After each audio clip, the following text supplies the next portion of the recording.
UltraTech cement जो कि देश की नंबर 1 सीमेंट कंपनी है, उसकी मौजूदा क्षमता जो है वो है 120 मिलियन टन पर एनम। उम्मीद ये थी कि ये 16.3 एमटीपीए से क्षमता बढ़ा देंगे अगले 2 साल में, तो कैपेसिटी पहुंच जाएगी 136.3 एमटीपीए।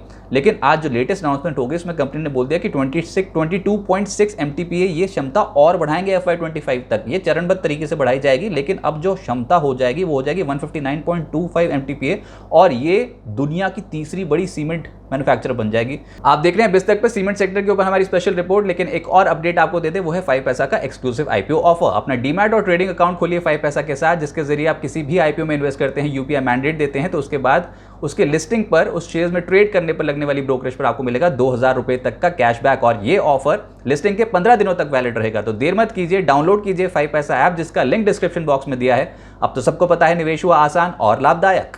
अब आप गैप देखिए कितना बड़ा है। हाल फिलहाल में अदानी ने एसीसी और अंबुजा का एक्विजिशन किया, लेकिन एसीसी अंबुजा को कंबाइन भी कर लोगे तो उनकी करंट कैपेसिटी है 66.5 एमटीपीए, जो कि अगले 2 साल में 6.3 एमटीपीए से बढ़ सकती है, यानी कि 72.8 एमटीपीए पहुंच सकती है। और 72.8 और अल्ट्राटेक के 159.25 में गैप बहुत ज़्यादा हो जाएगा।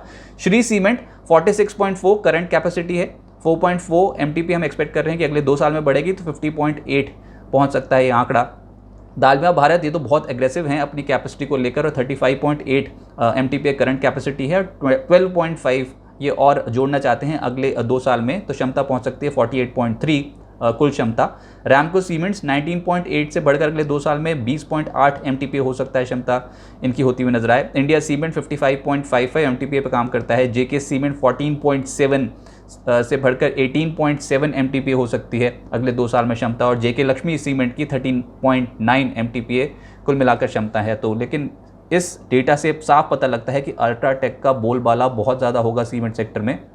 और ये जो गैप है फर्स्ट एंटिटी और अगर सेकेंड एंटिटी जिसको कंबाइन भी कर दिया जाए, अभी कंबाइन नहीं हुई है, लेकिन अगर कंबाइन भी कर दिया जाए तब भी गैप बहुत ज़्यादा है।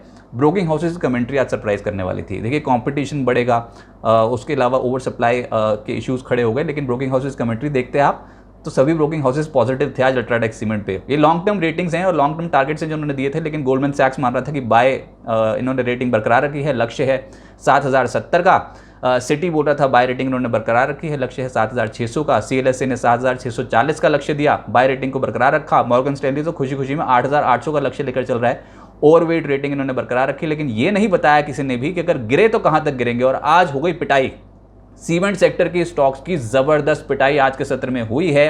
रैमको सीमेंट 9% लुढ़क गया, दालमिया भारत लगभग 8.5% लुढ़कता हुआ नजर आया, जेके सीमेंट 8% ढेर हो गया, अल्ट्राटेक सीमेंट खुद 5.5% लुढ़का है, जेके लक्ष्मी सीमेंट 5% से ज़्यादा साफ हो गया, श्री सीमेंट 4.5% लुढ़क गया, इंडिया सीमेंट 3% से ज़्यादा टूटता हुआ नजर आया।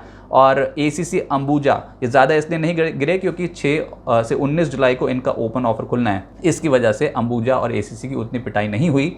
लेकिन ओवरऑल आज सीमेंट सेक्टर में ज़बरदस्त बिकवाली देखने को मिली है। उम्मीद करते हैं आपको ये रिपोर्ट पसंद आई होगी। बिजनेस जगत के तमाम अपडेट्स के लिए आप जुड़ रहे हैं बिस्तक के साथ। नमस्कार।